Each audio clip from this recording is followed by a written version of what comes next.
The storm dragon looked triple S to the entire hall. His hidden panel revealed its future path, stopped at rank A. The royal heir stole it before the blood seal closed. By the end of the ceremony, he had only a cracked locket and a black egg everyone believed was dead. The egg looked like trash to every appraiser. His panel revealed the egg was triple S plus legendary. One day, that egg would make the stolen dragon bow. So when the crowd laughed, he did not beg. He walked toward the disposal room instead. Then the egg pulsed, and the city thought a forbidden rift had opened. A few minutes earlier, the awakening hall went silent when his name was called. Not because anyone expected greatness from him. They wanted to see how badly the last heir would fail. He stood at the end of the candidate line in a worn black coat. His repaired cuffs showed, and a cracked moonmetal locket rested in his palm. That locket was the last thing his family left him. The hall was built from white beast marble and floating rank banners. Noble heirs waited with sponsor crests, contract rings, and family guards. The official says, unsponsored candidate, no registered contract grade, no family guarantor. The words spread through the hall like a verdict. No sponsor means no protection. No contract grade means no bargaining power. No guarantor means nobody powerful will say he matters if something goes wrong. The official lifts a ceremonial blade and points to the awakening circle. The official says, step forward. Before he moves, the ceremony master explains the law again. Every beast awakened in the hall, first, answers the candidate whose blood calls it. That part sounds fair. The next part is where fairness ends. The blood seal has not closed. A higher grade contract may offer a stronger bond. The beast may accept that offer. The hall calls this opportunity. Poor candidates call it theft with a royal seal. Most candidates do not worry, because their families stand behind them with contracts ready. Their parents wait near the side pillars with scrolls, rings, and blood seal stones. If a rare beast descends, they can lock the bond before anyone moves. He has no one waiting at the side pillars. He has one old locket and a name everyone thinks already ended. That is why the nobles smile before he even steps forward. In their eyes, the ceremony is not a chance for him to rise. It is a public reminder of where I belong. I walk into the center of the hall. Above me, 9 floating rank banners spin in slow circles. The banners show every rank from F to triple S. Every candidate dreams of making the last banner light up. Most never even see a rank. The stone beneath my boots is cold. I press my thumb against the locket until the cracked edge bites my skin. The official says, place your blood on the beast circle. I kneel and touch the circle. For one breath, nothing happens. Then the hall ceiling vanishes behind blue-white lightning. The first thunderclap hits so hard the marble pillars shake. The rank banners whip backward. The academy recruiters rise from their chairs. A second bolt crashes down into the awakening circle, and a massive shadow unfurls inside the light. A dragon descends. Its wings spread across half the hall. Its scales shine like storm clouds split by dawn. Blue arcs crawl over its horns, its claws, and its long-bladed tail. The air tastes sharp. Every contract ring in the room vibrates from pressure. The triple S banner ignites. For the first time in my life, the crowd says my name like it means something. One noble whispers, a triple S storm dragon. Another noble says, impossible, from Renvale. A nearby recruiter says, look at the wingspan. That is not a lesser drake. A second recruiter says, recruit him. Somebody recruit him right now. The official stares at the glowing tablet in his hands, as if the numbers are wrong. The official says, storm dragon, visible rank reading, triple S. The dragon lowers its head toward me. For a single moment, every insult in the hall dies. The noble heirs who mocked my coat stop smiling. The academy recruiters lean over their balcony railings. Even the royal beast court officials exchange sharp looks. I raise my cut thumb toward the dragon's brow. If my blood seal lands, the dragon becomes my partner. Then something opens behind my eyes. A thin black gold panel appears above the dragon's head. It is not one of the ceremony displays. Nobody else reacts to it. The panel hangs in the air like a strip of night, carved with golden roots. Beast path vision activates behind my eyes. The panel reveals the dragon's ancestry chain. The panel shows why the hall sees the dragon as triple S. A second line reveals its hidden growth limit, stops at rank A. A red warning marks the forced contract scar as severe. Another warning says forced royal contracts will destabilize its evolution path. I stop breathing. The crowd sees a miracle. The officials see a future city guardian. I see a beautiful ceiling painted over a broken foundation. The storm dragon is powerful now. There is no question about its current strength. Its current power reading is enough to crush almost every beast in this hall. That is exactly why the crowd is fooled. Public rank measures what a beast can release during awakening. It does not measure how deep its bloodline goes, how clean its evolution path is, or what a forced contract will do to its future. Normal appraisers cannot see those things. The academy teaches that a bright awakening means a bright destiny, And nobles love any rule that rewards the person who can afford the largest contract. Output is not the same as future. Its ancestry chain is shallow. Its lightning is bright, but the deepest root ends too soon. Worse, thin red cracks crawl around the panel where contract marks should be. A beast like this will obey a strong contract, but that same contract will crush its future growth. The dragon's eye meets mine. For one heartbeat, I know it senses something strange about me. Then the western doors open. White gold light pours into the hall, and Crown Prince Kale Draven walks in with 3 royal beast court attendants behind him. Kale is dressed like a ceremony portrait. He wears a white coat, gold shoulder chains, and a polished contract gauntlet. His smile is calm, controlled, and already victorious. The crowd parts without being told. Kale looks from me to the storm dragon. His eyes brighten. The royal heir says, "A magnificent beast wasted on an unsponsored bond." The official stiffens. The official says, "Your Highness, the blood seal has not completed." The royal heir says, "I noticed." Kale lifts his contract gauntlet. He says, "Then the law is simple." My fingers are still inches from the dragon's brow. White gold chains burst from Kale's gauntlet and wrap around the storm dragon before my blood touches its scales. A palace-grade contract scroll unfolds in the air. The royal seal burns so brightly that even the triple S banner dims beside it. The dragon turns its head. It looks at my empty hand. It looks at Kale's palace contract. Then it steps away from me. The entire hall erupts. The official lowers his blade. The official says, "Contract override recognized. Palace-grade bond priority established before common blood seal completion." Kale places his hand on the dragon's brow. The white gold chains tighten around its horns and wings. Lightning bursts upward in a clean royal spiral. The royal heir says, "Veyrath," naming it in front of everyone. He declares, "From this day on, you are the storm shield of House Draven." The dragon accepts. My miracle walks away. The noble boy in the silver cloak laughs first. Then others follow. The sound spreads faster than the lightning did. One student whispers, "He really awakened a triple S dragon and still lost it." Another student says, "That is worse than failing." A noble boy says, "The dragon chose gold." A girl nearby says, "Even beasts understand status." Kale turns toward me. He does not raise his voice. He does not need to. He says, "Ren Vale, the Royal Beast Court will record your contribution to the crown. You may apply for compensation through the ordinary channel." Ordinary channel means nothing. It means forms, delays, and a clerk telling me my claim expired. The old me would have shouted. The old me would have demanded justice in a hall built by the people stealing from me. It's time I look past Kale. The black gold panel still hovers above Veyrath. The panel still shows the dragon's hidden growth limit.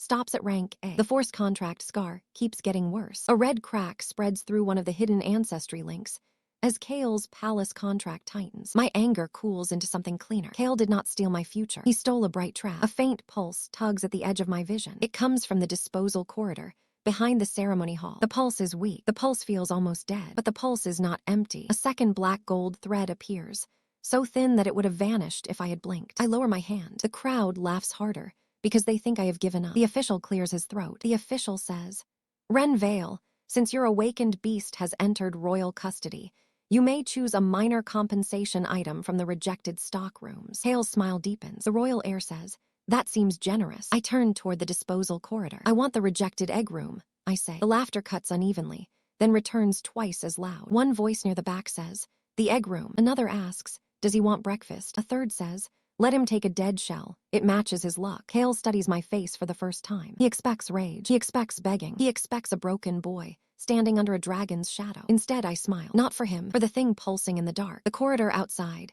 the awakening hall, was lined with portraits of famous beast partners. Every frame showed the same kind of history. Noble rider, loyal beast, shining contract, public victory. None of them showed the cost paid by the people who were never allowed to finish their own seals. The ceremony master followed me for a few steps with 2 officials behind him. He was not cruel, which somehow made him more inconvenient. "Ren," he said quietly, "you can still accept the voucher. A low-grade beast is better than an unverified disposal item. The Academy may still consider you if you show stable control." The younger official beside him snorted. One recruiter says, "Academy recruiters do not waste seats on abandoned candidates." The ceremony master shot the official a warning look, then turned back to me. The official says, "What happened in the hall was legal, but legal does not always mean clean. Take the voucher. Start again." Start again. People loved saying that when they had not lost anything. The hidden pulse from the disposal wing beat once against my vision. The pulse is faint. The pulse feels buried. The pulse feels patient. It felt nothing like Veyrath's brilliant storm pressure. The storm dragon had filled the hall because it wanted everyone to know it had arrived. This pulse was the opposite. It hid from the world, so well that the world had forgotten to kill it. My panel flickered without fully opening. A new system line detects a dormant eclipse trace. Another line marks the suppression depth as extreme. The final warning says the egg's vitality is critical. I closed my fist around the broken locket core. No voucher, I said. The younger official laughed. The younger official says, then record candidate Ren Vale as compensated by disposal access. The ceremony master hesitated. He knew how that line would read in the official ledger. The ledger would not say I was robbed. The ledger would not say the ceremony was interrupted. The ledger would only say compensated. The law would make the theft look balanced by giving me permission to buy trash. Write it, I said. The official scratched the words onto his tablet. Behind the hall doors, Kale's celebration roared again. The sound followed me down the side passage until the marble gave way to storage stone, then to old brick, then to the low lamp smoke of the disposal wing. Only there did I let myself smile. Kale had taken the beast everyone could see. I was about to buy the one nobody could. The disposal clerk looks half asleep when he unlocks the rejected beast room. The room behind the ceremony hall has none of the polished marble or floating banners. The ceiling is low. The lamps are dim. Dust covers the shelves so thickly that each rejected egg looks like a stone pulled from a roadside ditch. Cracked shells sit in straw baskets. Failed blood vials lean in wooden racks. Broken beast tags hang from hooks. This is where noble families send things they do not want anyone important to see. The clerk scratches his chin. The disposal clerk says, you can pick one cracked egg or 3 failed materials. That is the standard failed compensation limit. I want that one, I say. The clerk follows my gaze to a charcoal black egg, sitting behind a basket of cracked fire lizard shells. It is smaller than a dragon egg, bigger than a serpent egg, and ugly enough that most people would pass it without slowing down. A long fracture runs from the top to the base, like someone tried to hatch it with a hammer and gave up. The shelf tag is worse than the shell. Failed incubation. No pulse. Disposal approved. 3 appraiser stamps sit under the words, each one more careless than the last. Someone already tried a fire test, then a warmth test, then a cheap monotab. All 3 would have told them nothing, because the thing inside is not sleeping like a normal beast. It is sealed. The clerk snorts. The disposal clerk says, that thing, dead on arrival, no warmth, no mana, no beast response. My panel opens before he finishes. Cracked black egg. The embryo status reads, sealed but alive. The bloodline line reads SS plus legendary eclipse Hydra. The ancestry chain reads ancient predator line. The seal scar reads 9-fold lunar bind. The first hatch requirement is a compatible blood sequence and an oath-stabilizing anchor. I stare at the egg in silence. The storm dragon had filled the hall with lightning. This egg barely moves dust, but the ancestry chain behind it does not stop. It keeps descending. Layer after layer of black gold roots stretch into a darkness so old my vision hurts. At the bottom, 9 eclipse rings turn around a sleeping shape with too many eyes to count. The clerk waves a hand in front of me. The disposal clerk says, you listening? I said it is dead. I say, I heard you. The disposal clerk says, then pick something worth carrying. I say, I already did. The clerk shrugs. The disposal clerk says, fine, saves me shelf space. He reaches for the egg, but I move first. I wrap both hands around the shell. It feels cold. Not dead cold. Sealed cold. The panel flickers again. Warning. Initial hatch unstable. The required sequence is diluted dusk mole blood, stale marshworm scale dust, and failed ash viper marrow. The compatibility rate is low for ordinary beasts, viable for eclipse hydra embryo. I look at the rack of rejected materials. 3 dusty containers sit exactly where the panel points. Their labels are crossed out in red ink. Failed, contaminated, unsellable. To anyone else, trash. To me, the first key. The clerk notices my attention. The disposal clerk says, those are not part of the egg compensation. You got 1 item. I say, how much for the 3 failed materials? He gives me a strange look. The disposal clerk says, why would you pay for ruined blood? I say, how much? The clerk squints at my coat, then at my empty contract wrist. The disposal clerk says, more than you have. I take out the moonmetal locket. For a moment, my hand refuses to open. My father wore this locket when the Vale family still had a place in the city records. My mother hid it under my shirt the night our last house seal was removed. The outside casing is scratched, but the center still holds a weak pale glow. The panel over the egg pulses toward it. Oath-stabilizing anchor detected. I close my fingers around the locket one last time. Then I crack the outer, casing free from the inner core. The sound is small. Too small for what it costs. The clerk's eyes sharpen. The disposal clerk says, moon metal. Old work too. You can have the casing, I say. I keep the core. I say, that covers the egg and the failed vials. I say, it also covers a back exit. The clerk opens his mouth, then looks toward the ceremony hall where Kale's dragon is still being celebrated. He pockets the moonmetal casing. The disposal clerk says, no questions. The alley door is behind the empty cages. I leave the hall with a cracked black egg under my arm, 3 rejected blood materials in my coat, and the broken core of my family locket pressed against my chest. Outside, Oryx City is already celebrating Kale. Storm banners rise over the Academy district. Messengers sprint through the streets. Children point at the sky as Vareth circles above the rooftops, with royal chains glittering around its wings. Nobody looks at me. That is perfect. I move through back alleys until the polished streets become old brick and rain gutters. At the edge of the tannery quarter, I slip through a collapsed gate and enter an abandoned cellar beneath a ruined hide shop. The place smells of old leather, wet stone and dust. Broken vats line the walls. A narrow window near the ceiling lets in a blade of moonlight. I set the egg on the floor. The panel opens again. First hatch sequence required. The warning says the wrong order may trigger seal rejection. I breathe once and line up the 3 materials. Dusk mole blood first. 3 drops along the upper fracture. The shell drinks them without a sound. Marshworm scale dust second. Not on the crack. Around it, a full ring. The dust turns silver, then black. Ash viper marrow last. 1 thin line from base to tip. The egg trembles. For the first time,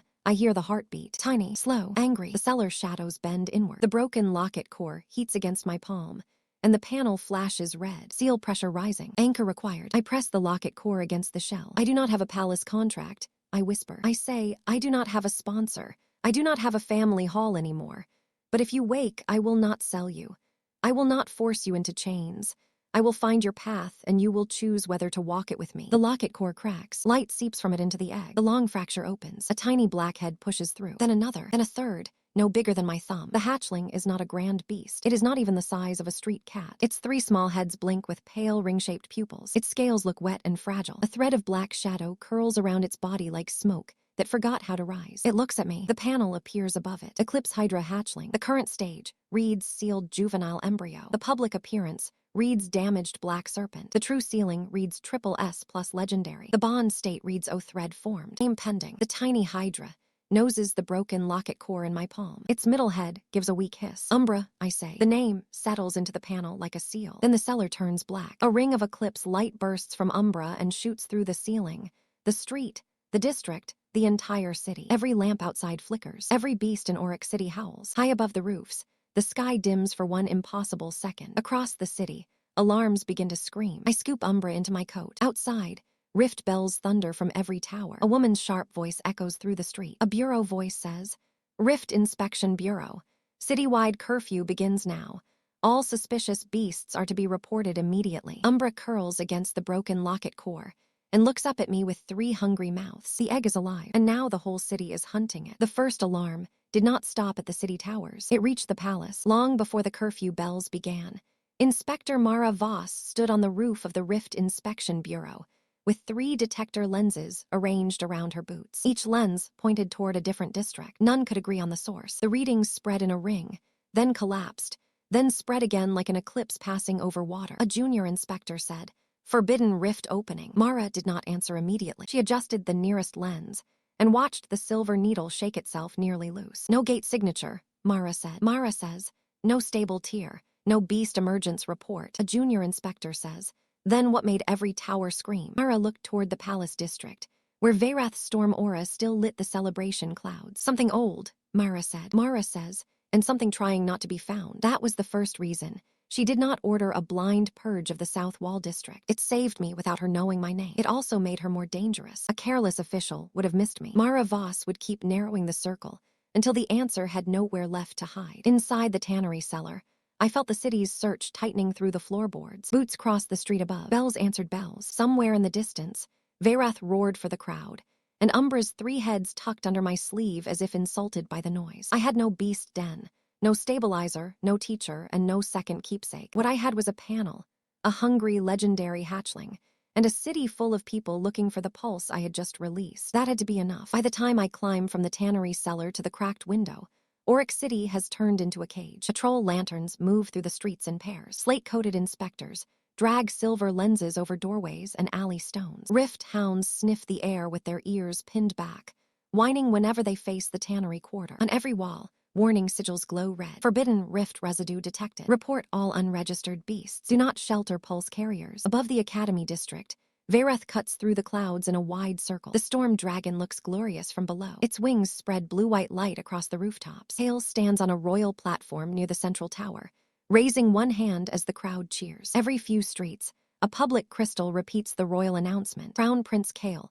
Draven has accepted emergency guardian duty. Crown Prince Kale, Draven has offered his triple S storm dragon to defend the people. Crown Prince Kale, Draven requests calm cooperation while the rift source is located. The crystals do not mention my name. They do not need to. By now, everyone knows the abandoned awakener left the ceremony with a dead egg. If anyone connects me to the pulse, I will not be treated as a victim. I will be treated as someone bitter enough to hide a forbidden beast under the city. My storm dragon will assist the Bureau in locating the rift source, Kale announces. The royal heir says, Auric City is under royal protection. People cheer louder. I watch from behind a broken shutter, with Umbra hidden inside my coat. Of course Kale offers help. The pulse has turned his stolen dragon into a public shield before it has done anything useful. Every patrol in the city now works under the shadow of his glory. Every search line tightens around me. Umbra's left head nips at the edge of my sleeve. The panel opens, hunger rising. The first growth requirement is bloodline material stronger than the current sealed juvenile stage. The warning says wrong blood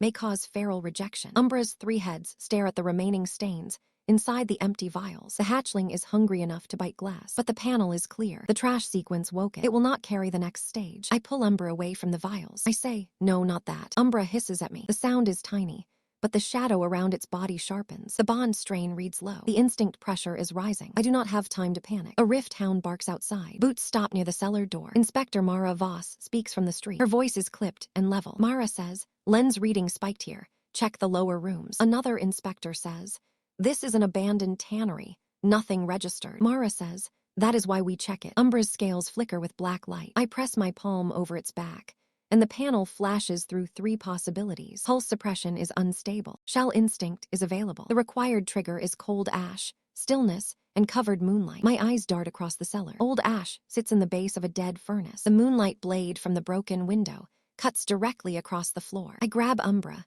roll it gently in the cold ash, and pull a torn hide sheet over the window slit. Curl, I whisper. I say, do not bite, do not breathe hard, curl. Umbra's right head snaps at my thumb. Its teeth scrape skin. Then the broken locket core gives one faint pulse. Umbra stiffens. An ash-black shell forms around its body, rough and dull like a stone dropped in soot. The cellar door opens. 2 inspectors descend first. Silver lenses raise. Mara follows, with a larger detector fixed over one eye. She has gray hair tied at the back, a slate uniform without decoration, and the kind of face that does not change when people lie to it. The lens passes over a broken vat. Nothing. It passes over the furnace. A faint click. Mara turns toward me. I am crouched behind a stack of hides, with a dead-looking ash lump beside my boot. One inspector lifts his lantern. Mara says, you name. I say, Renvale. The man's mouth twists. The inspector says, the abandoned dragon boy. Mara does not laugh. Mara says, why are you here during curfew? I say, I had nowhere else to go after the ceremony. That is true enough to sound clean. Mara's detector clicks again,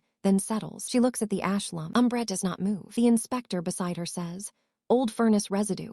This place has ash everywhere. Mara keeps watching the lump for one more breath. Then Verath roars above the district. Lightning rolls through the street. The detector in Mara's hand spikes toward the sky. One of the rift hounds yelps. Mara turns away. Mara says, the dragon's storm field is interfering with the low readings. Move to the next block. The inspectors leave. The door closes. Umbra's shell cracks open. All 3 heads glare at me like I personally offended them. I let out the breath I was holding. I say, you can hate me after you survive. Umbra bites my sleeve again. This time, it does not draw blood. By midnight, hiding is no longer enough. I spend 2 hours memorizing the patrol rhythm through the cellar cracks. 2 inspectors sweep with lenses. 4 ordinary guards follow with lanterns. A rift hound comes last, sniffing for whatever the lens cannot name. The first sweep checks doors. The second checks basements. The third leaves chalk marks on stones that reacted strangely. The chalk mark outside my cellar is small, but it is there. That means the next sweep will come with a better lens. Umbra watches me count the footsteps. 3 heads move separately now.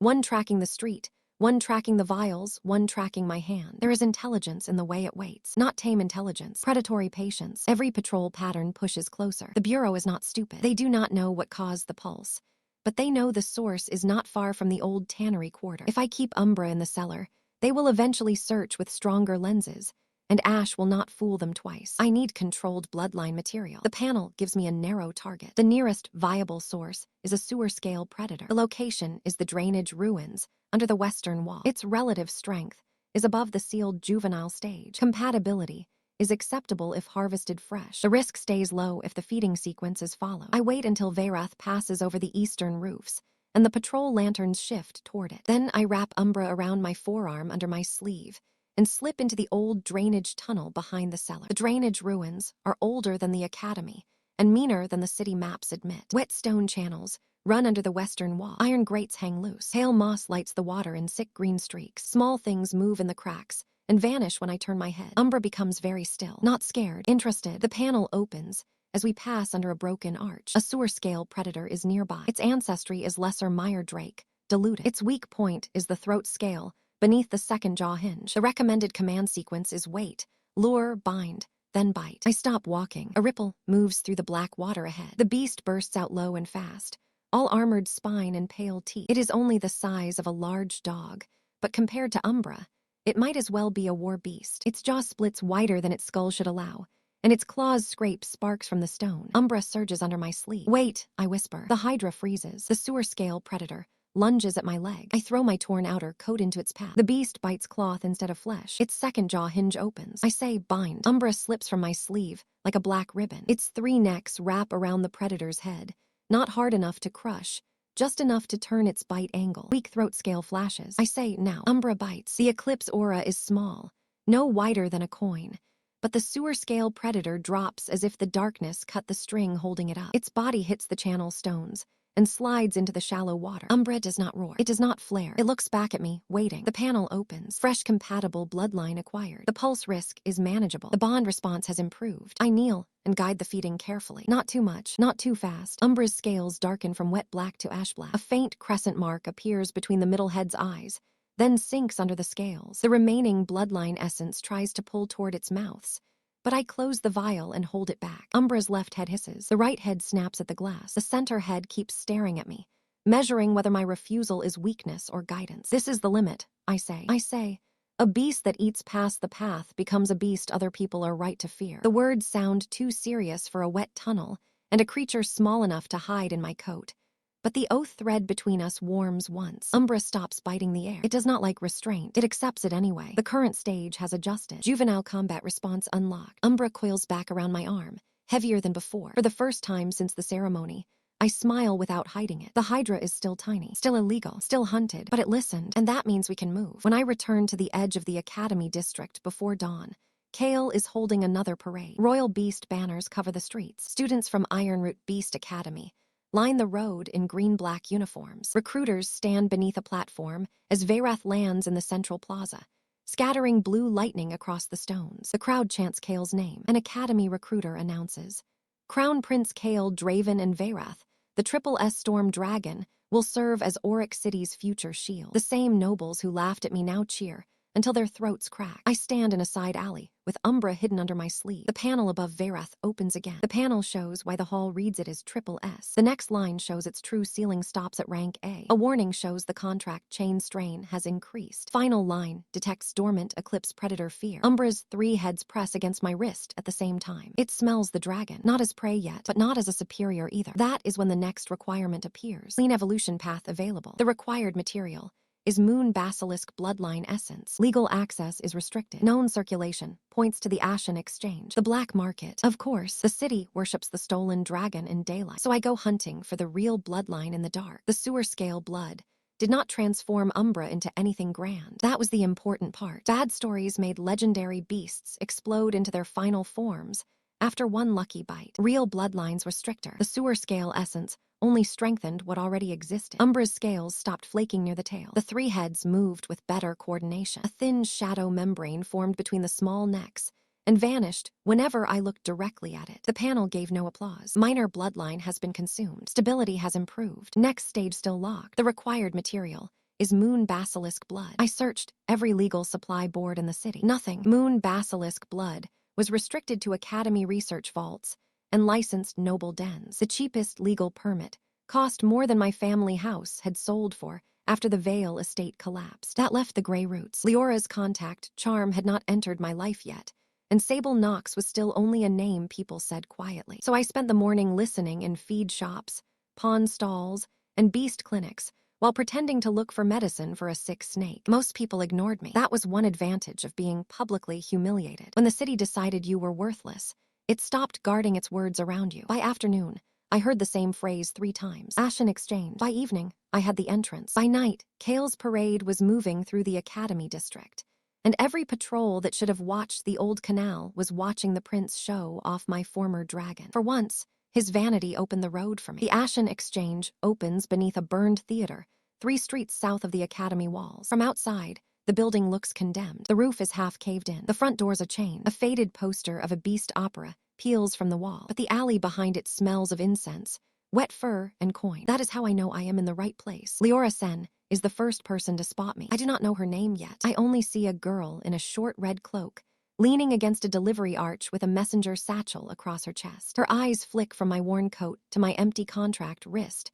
then to the sleeve where Umbra sleeps. The red cloak girl asks, "Lost?" I say, "Buying." Leora says, "With that face, you look more like someone selling his last shoe." I say, "Then I will buy quickly." She gives a short laugh and taps twice on the brick wall behind her. A hidden slit opens. A masked guard looks me over. The guard says, "Entry fee." I hand over the last legal coins from the clerk's payment change. The guard counts them slowly. The masked guard says, "Barely enough." I say, "It only needs to open the door." The slit closes, the brick wall groans, and a narrow stairway appears behind the delivery arch. Below the theater, the Ashen Exchange is alive. It is not just a market. It is every rule of Oryx City wearing a mask. Noble servants buy illegal enhancers for beasts their masters pretend are pure. Academy assistants bargain for restricted marrow under fake names. Hunters with missing fingers sell bloodline maps that may be brilliant or fatal. The air is thick with incense because half the stock would panic if it smelled the other half. A normal buyer would get swallowed here. Bright labels promise ancient phoenix ash, royal drake marrow, pure basilisk venom. Beast path vision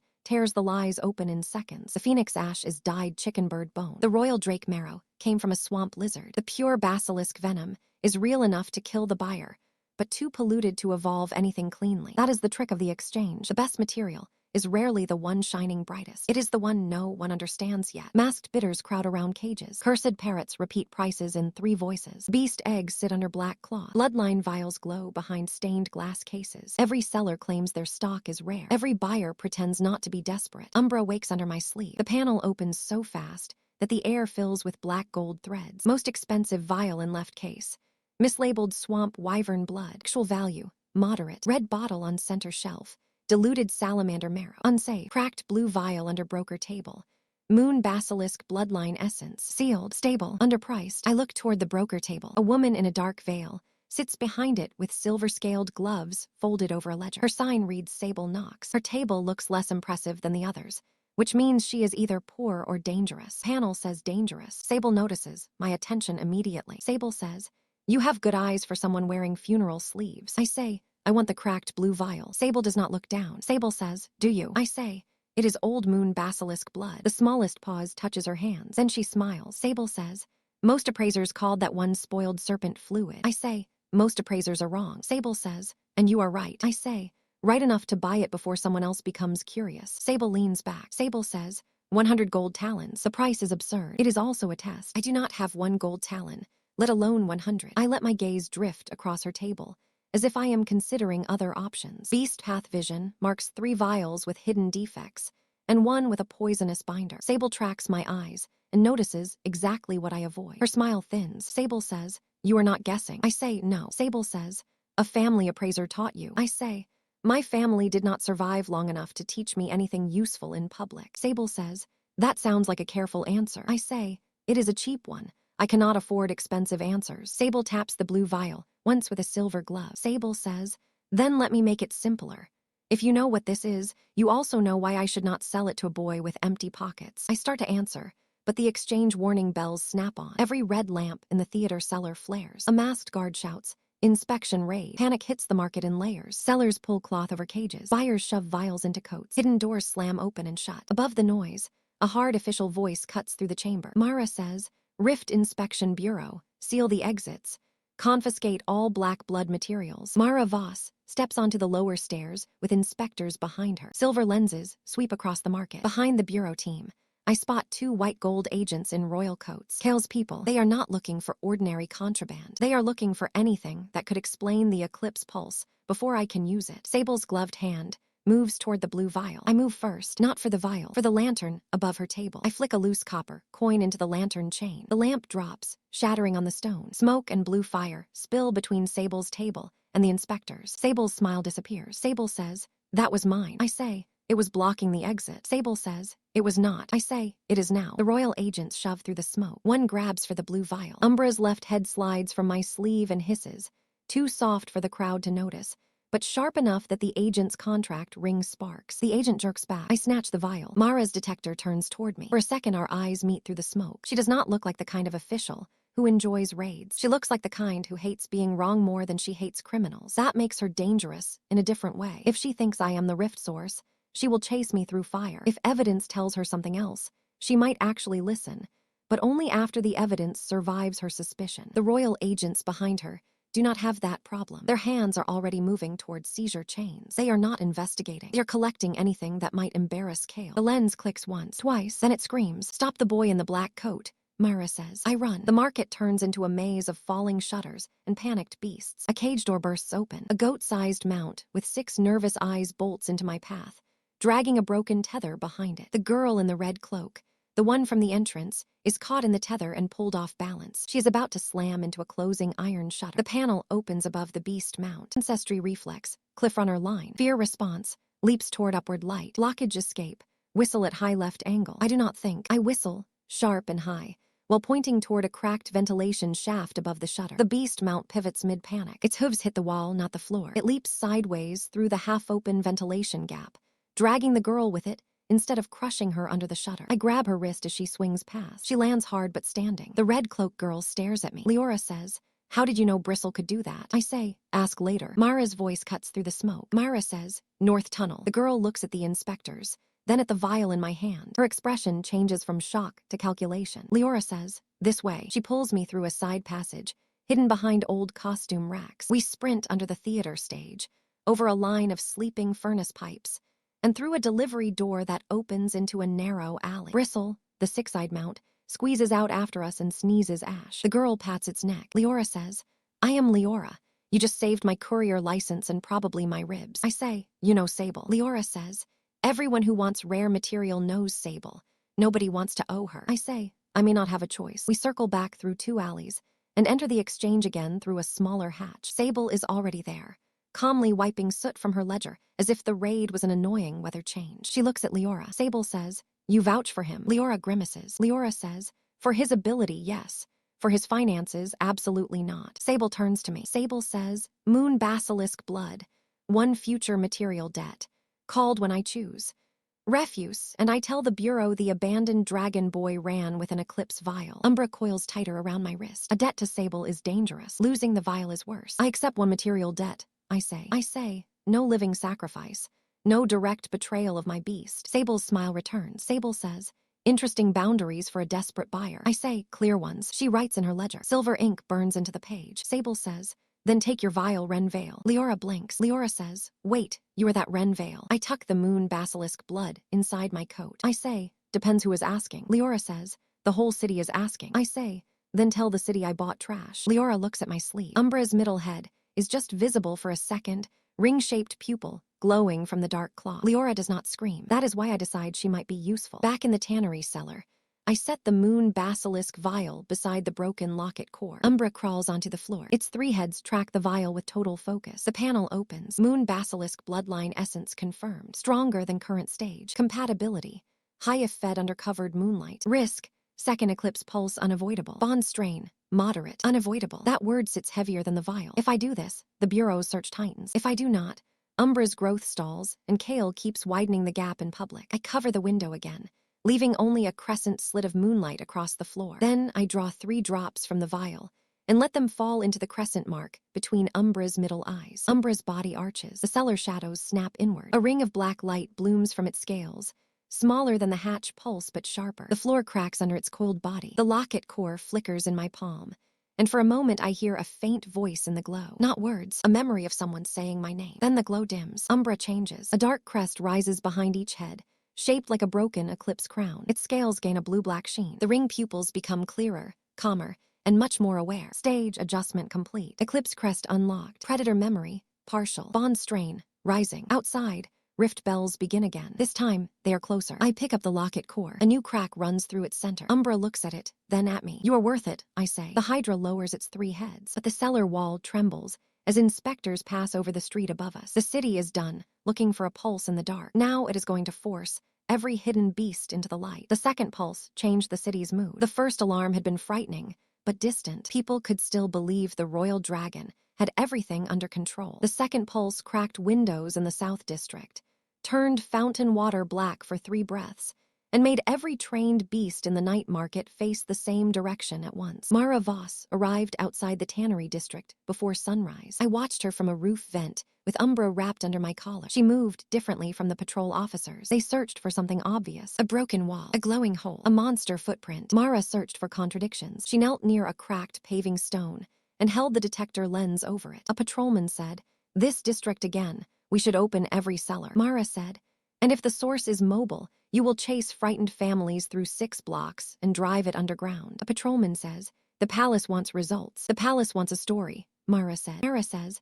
"I want the source." That sentence kept me still longer than I liked. The source, not criminal, not cultist, not rift familiar. Source. Mara was still hunting me, but she had not decided what I was. Umbra shifted beneath my collar. Its center head pushed lightly against my throat, where the locket core rested under claw. The tiny pressure reminded me that every delay carried a cost. We could not stay hidden in a cellar until Kale found a cleaner way to erase us. The academy registry was not safe. It was just the only danger that came with paperwork. By morning, Oryx City gives me exactly one legal choice. A new decree appears on every patrol board and academy gate. During active rift emergency, all unregistered beasts are subject to immediate confiscation. All unknown bloodlines must be presented for inspection. Failure to register will be treated as concealment of a rift familiar. The words are signed by Lord Vale Draven, Royal Beast Minister, Kale's uncle. I stand in the shadow of an alley, while students crowd around the notice outside Ironroot Beast Academy. Umbra is wrapped around my forearm under a loose sleeve, its crests flattened to make it look smaller. Leora stands beside me, feeding Bristle a strip of dried fruit. Leora says, "That decree went up fast." "Too fast," I say. Leora says, "Kale." I say, "Kale, Vale, the Bureau, or all 3. Leora studies my sleeve. Leora says, "Can you keep hiding Umbra without registering?" I say, "Not now." Leora says, "What happens if they inspect properly?" I open Beast Path Vision over Umbra. The panel shows 3 layers at once. Public appearance, damaged black serpent. Suppressed output, F to D range, adjustable. True identity, SS plus legendary eclipse Hydra. Concealment, unstable under high-grade lens. Legal protection route, damaged beast academy registry. I look up at Ironroot's gate. The academy is not my friend. Its appraisers worship grades, almost as much as nobles worship blood. But academy law protects registered student beasts from immediate confiscation, unless the Bureau proves direct rift corruption. That means a weak tag can be a shield. I register it low, I say. Leora frowns. Leora says, "On purpose." I say, "On purpose." She looks at the gate, then back at me. Leora says, "You have a talent for choosing humiliating solutions." I say, "Only the useful ones." Before I enter the registration hall, I make Umbra practice the false shape 3 times in an alley behind the academy kitchens. Crest down, pulse low, 3 heads tucked into 1 silhouette unless directly viewed. Storm eclipse scales dull, not bright. The disguise is not illusion. Illusion would break under a lens. It is selective truth. Umbra really can appear weak if it folds its power under damaged marrow patterns. The problem is pride. Every time I flatten the crest, Umbra's center head stares at me like I have asked an emperor to wear a mop bucket. "You can be offended after the tag is legal," I say. Leora watches from the alley mouth. Leora says, "You talk to it like it is a person." I say, "It listens better than most people." Umbra gives a tiny satisfied hiss. Inside the registration hall, Master Orlin Thrice sits behind a high desk covered in bronze spectacles and record tablets. His robes are old academy green. His eyes are sharp in the way old appraisers get when they have spent years telling students their dreams are smaller than they think. Orlin looks at my name. Orlin says, "Ren Vale.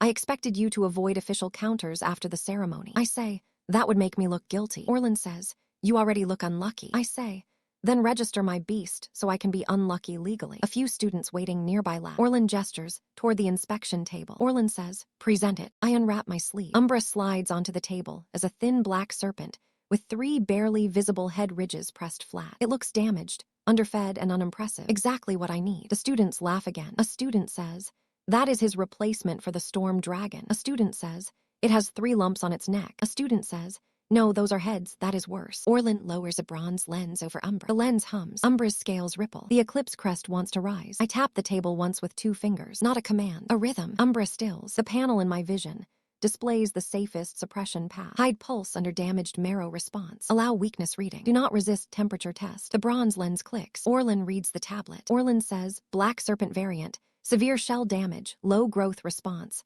possible mutation. One student says, so it really is trash. Orlin dips a dull iron tag in ink and presses it to Umbra's registry record. Orlin says, temporary classification, damaged black serpent, owner Ren Vale, combat rating low, training supervision required. The dull iron tag snaps onto Umbra's neck. Umbra's left head looks at me with deep offense. I keep my face blank. I say, thank you, Master Orlin. Orlin eyes me over his spectacles. Orlin says, do not thank me yet. Registered beasts must complete a basic control trial by sunset.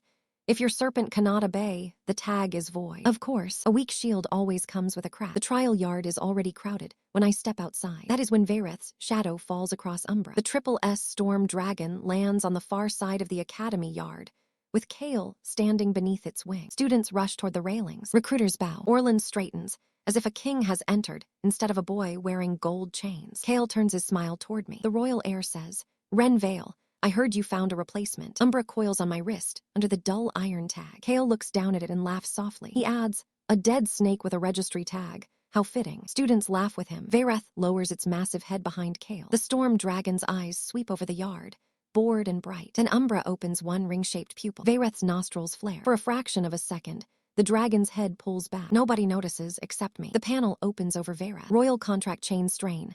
Active. Its future path damage keeps spreading. Eclipse predator sent response. Fear reflex suppressed by contract. So the dragon feels it already. Not enough to bow. Enough to flinch. Kale follows Vareth's eye line, and his smile tightens. The royal heir says, careful, Ren. Low beasts sometimes mistake fear for courage. He adds, I will remember that. Between registration and sunset, the academy makes me wait in the lowest holding yard. That is deliberate. Students pass by in groups, just to look at the failed dragon boy and his damaged serpent. Some toss comments, others make bets. A few stare at the cracked tag around Umbra's neck with the same expression. People give broken tools at a market stall. It helps me more than it hurts. Every careless glance teaches me how much they can see. Nobody notices the storm arcs hidden under the scales. Nobody notices that Umbra's 3 heads are tracking 3 different exits. Nobody notices that the ram beast in the trial pen refuses to sleep whenever Umbra faces its direction. Only Orlin notices something is off. He passes once with a tablet, stops, and looks at Umbra longer than a dismissive appraiser should. Your beast is calm for a damaged specimen, Orlin says. Say, it is tired of being insulted. Orlin says, beasts do not understand insults at that grade. Umbra's left eye opens. Orlin steps back without meaning to. The basic control trial begins at sunset. Orlin sets a trained academy, ram beast inside the ring. It has blunt horns, thick wool armor, and a temper bred for testing weak handlers. The goal is simple. Give 3 commands. Make your beast respond, avoid injury. Normal beasts obey contract pressure or food cues. Umbra is neither normal nor interested. Orlin lifts his tablet. Orlin says, first command, advance. I say, Umbra advance. Umbra does nothing. The students snicker. Orlin marks the tablet. Orlin says, second command, halt. Umbra yawns with all 3 mouths. More laughter. A boy near the rail says, maybe it only obeys when dead. The ram beast paws the dirt. My panel opens over it. Ancestry chain. Cliff ram, iron boar, lesser horned guardian. Deep fear imprint. Eclipse shadow above left flank. I understand the problem. Umbra is not ignoring me because it is stupid. It is ignoring the trial because ancient predators do not perform obedience tricks for tablets. A contract forces a beast to act. A bond gives it a reason. Orlin says, final command, defend. The ram beast charges. I do not shout. I kneel and place my hand on the dirt beside Umbra. I say, you do not need to prove yourself to them. Just step where I point, and that beast will choose not to hit us. Umbra turns its 3 heads toward me. Then it moves. Not fast, not flashy. It slides 1 body length to the left, exactly where the panel showed the ram beast's ancestral fear would trigger. Its shadow crosses the beast's left flank in a crescent shape. The charging ram beast stops so hard its hooves carve 2 lines in the dirt. Its horns lower. Then it kneels. The yard goes quiet. No lightning, no roar, no giant form. Just one, damaged, serpent making a trained academy beast surrender without touching it. Orlin's stylus freezes above his tablet. Kale, standing near Vareth, stops smiling. Mara Voss watches from the inspection balcony. Her silver detector lens clicks once, faintly. I see her hand move. A tiny silver mark flashes under Umbra's dull iron tag. Tracking seal planted. So Mara is not my ally. Not yet. Before I can decide how to remove it, Umbra lifts its heads toward the far side of the yard. Vareth is staring at us. The storm dragon's pupils narrow. Its wings tense. For one short second, The great triple S dragon lowers its head by instinct. Then Kale's palace contract. Rings flare around its horns. Vayreth jerks upright. The panel over the dragon blooms red. Contract chain forcing posture. Evolution scar deepen. True ceiling degradation risk. Confirmed. I finally understand Kale's mistake. He did not just steal a flawed dragon. He is making it worse. Every time he forces it to look perfect. The tracking seal forced me to think like an inspector. If I destroyed it immediately, Mara would know I had found it. If I left it untouched, the Bureau would map every route between the cellar, the academy, and any material hunt. If I used it carelessly, Kale's agents could follow Mara's data and arrive before she did. So I studied its rhythm for 2 nights. The seal did not report constantly. It woke whenever Umbra's pulse rose, took a silver imprint, then slept. Mara had designed it to conserve power and avoid alerting the target. That meant she expected patience. It also meant I could hide small movements under Umbra's ash shell and make big movements only when I wanted someone to notice. Umbra hated the seal. Every time it pulsed, the left head tried to bite the tag. The right head curled away from it. The center head watched me, waiting to see whether I would remove the insult. Ren tells Umbra, not yet. The center head blinked once. That tiny act of restraint told me our bond had changed after the academy trial. Umbra was still a predator. It still disliked commands, but it was beginning to understand plans. Kale, meanwhile, understood embarrassment. The yard had seen Vayreth flinch, not clearly enough to ruin him, but enough to create whispers. His answer came through the academy assignment office, stamped as ordinary fieldwork, and routed through Master Orlin before anyone could object. Low-ranked students, safe moss path, Moonfen Forest, a perfect place for a damaged serpent to fail where the crowd could hear about it later. Ironroot Academy announces the Forbidden Forest assignment the next morning. Master Orlin stands before the training yard with a rolled map in one hand and a tablet in the other. Around him, student teams wait with their beasts. Kale's favored students stand near the front in polished green-black uniforms. Their contract rings bright, and their beasts groomed for display. I stand near the back with Umbra under my sleeve, and the tracking seal hidden beneath the dull iron tag. The seal pulses every few minutes. Mara's bureau is following the signal. Kale's agents are probably watching the same report. If I remove it here, I confirm I found it. If I leave it, they follow me anywhere. The panel offers a third choice. Tracking seal resonance, separable under high moonroot interference. Nearby interference source, Moonfen Forbidden Forest. Risk, predator route altered. Orlin unrolls the map. Orlin says, each team will collect 3 safe samples from the outer Moonfen paths. Do not leave the marked route. Do not engage wild predators. Return before moonrise. My panel overlays his map with a second line. The official route is green. Our assigned route has a red hidden branch cutting straight into a stronger predator territory. Someone changed it. Kale is not present, but his favorite students look too relaxed. A tall student with a gold-trimmed collar smirks at me. A student says, try not to let your snake get eaten, Vale. I look at his map. Same red branch. He knows. Leora waits outside the academy gate with Bristle and a delivery satchel. Leora says, that map looks cursed. I say, it is not cursed, it is edited. Leora says, worse. I say, stay near the outer road. If I do not return by moonrise, take this to Sable. I hand her a folded note with the words Thunderline material circled twice. I say, tell her I may need the next debt early. Leora's expression sharpens. Leora says, that sounds like a bad plan. I say, it is not the plan.